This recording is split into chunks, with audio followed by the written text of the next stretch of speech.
வந்து தெருவுல வந்து ஸ்ட்ரீட்ல பசங்க விளையாட ஆரம்பிச்சாங்க.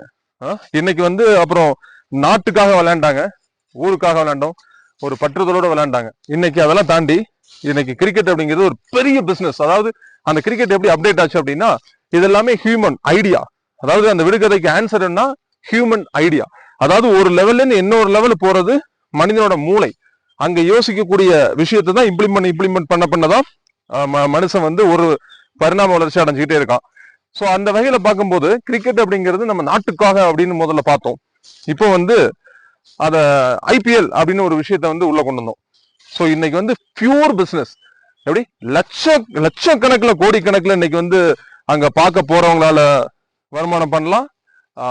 Social media and media advertisement, then அந்த கிரிக்கெட் பிளேயருக்காக சேலரி இன்னைக்கு லட்சம் கோடி கணக்கில் அள்ளி கொடுத்துட்டு இருக்காங்க. பட் இன்னைக்கு நம்ம வந்து சில்லறையை சதற விட்டுட்டு இருக்கோம். வாவ் சூப்பர் அப்படின்னு நம்ம வேலையெல்லாம் விட்டுட்டு. ஸோ இதுதான் அந்த ஐடியாலஜி. அதாவது முதல்ல இந்தியா பாகிஸ்தான் ஆஸ்திரேலியான்னு விளையாடும் போது இந்த அளவுக்கு கிரியாசிட்டி இல்லை. இதை வந்து ஐபிஎல் அப்படிங்கிற ஒரு விஷயத்த ஒருத்தன் யோசிச்சான் பாருங்க, அதுதான் மூளை, அதுதான் பணம், அதுதான் பிசினஸ். ஸோ இதை யோசிக்க தவறுன நம்ம பப்ளிக் தான் இன்னைக்கு உட்காந்துட்டு இன்னைக்கு எனக்கு சென்னை வின் பண்ணணும், மும்பை வின் பண்ணணும், டெல்லி வின் பண்ணணும் உட்காந்து ரொம்ப ஆதங்கத்தோட இன்னைக்கு நம்ம பேசிட்டு இருக்கோம். ஸோ அதை டீப்பா யோசிச்சோம் அப்படின்னா அதுக்கு தனியா வீடியோ போடலாம். அதுல அவ்வளவு பிசினஸ் நடந்துட்டு இருக்கு. ஏன்னா இன்னைக்கு ஒண்ணு இல்ல, இந்த செயின் எடுத்து உள்ள போட்டா நீ அந்த பால் போடணும், தலை இப்படி போட்டா நீ 6 அடிக்கணும், இப்படின்னு செட் பண்ணி விளையாண்டுட்டு இருந்துலாம் இன்னைக்கு சில டீம் வந்து டிஸ்குவாலிஃபைட் ஆச்சு. உங்களுக்கு எல்லாருக்கும் தெரியும். அப்படி இருந்தும் இன்னைக்கு நம்ம உணர்வுகளை வந்து அப்படி பயங்கரமா கிரிக்கெட்ல ஸ்பெண்ட் பண்ணி வேலை வெட்டியெல்லாம் விட்டுட்டு இன்னைக்கு உட்காந்து கிரிக்கெட் பார்த்துட்டு இருக்கோம். ஸோ கொஞ்சம் யோசிங்க. அதாவது இன்னைக்கு மற்ற கேம்லாம் இப்ப ஆஸ் அ ஸ்போர்ட்ஸ்மேனா நான் சொல்றேன். இப்போ நான் கராத்தே பிளே பண்ணும்போது சரி, ஒரு டென்னிஸ் பிளேயரோ ஒரு கபடி பிளேயரோ அவன் பிளே பண்ணும்போது அவன் எதுக்காக பிளே பண்ணுவான், நாட்டுக்காக பிளே பண்ணுவான், ஸ்டேட்டுக்காக பிளே பண்ணுவான், டிஸ்ட்ரிக்டாக பிளே பண்ணுவான்.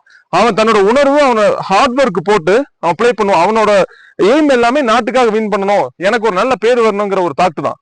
ஆனா இந்த கிரிக்கெட் மட்டும் அட்வான்ஸா கோடிக்கணக்கில் ஒரு டாயை வாங்குற மாதிரி அந்த பிளேயரை வாங்கி தான் பிளே பண்ண வைக்கிறாங்க. ஸோ அதுக்கப்புறம் 6 அடிச்சா காசு, சேலரி, இதெல்லாம் சேர்ந்து இன்னைக்கு அவனை ஸ்டார் மாதிரி தூக்கி தலையில வச்சுட்டு ஏர்போர்ட்ல போறோம். ஒரு பேரண்ட்ஸ் வந்து நான் ரீசெண்டா ஒரு சோசியல் மீடியால பார்த்தா ஒரு பேரண்ட்ஸ் வந்து தலைக்கு மேல தூக்கி வச்சுட்டு கோலி அவர் போறாரு, கமான் கோலி எனக்கு ஒரு ஆட்டோகிராஃப் கொடுங்க அப்படின்னு கெஞ்சி வைக்கிறதும், அதை ஒரு சிம்பத்தியா யூடியூப்கான எடுத்து வீடியோ போடுறதும், இதெல்லாம் எங்க போயிட்டு இருக்கு அப்படின்னு கொஞ்சம் யோசிங்க. ஸோ அவங்கெல்லாம் கடவுளும் கிடையாது, வர நம்மளை திரும்பி பார்த்துட்டா நம்ம வந்து வாழ்க்கையில மேல போயிடும் அப்படின்னு கிடையாது. ஸோ அவங்க சாதாரண மனிதர்கள் தான். உங்களுடைய டிக்கெட் காசு, நீங்க பாக்குற அட்வர்டைஸ்மெண்ட், இதெல்லாம் வச்சுன்னா கோடிக்கணக்கில் சம்பளம் வாங்கிட்டு இருக்காங்கிறத யோசிங்க. உணர்வுகளை தேவையில்லாம கண்ட இடத்துல சதற விடாதுங்க. திங்க போ.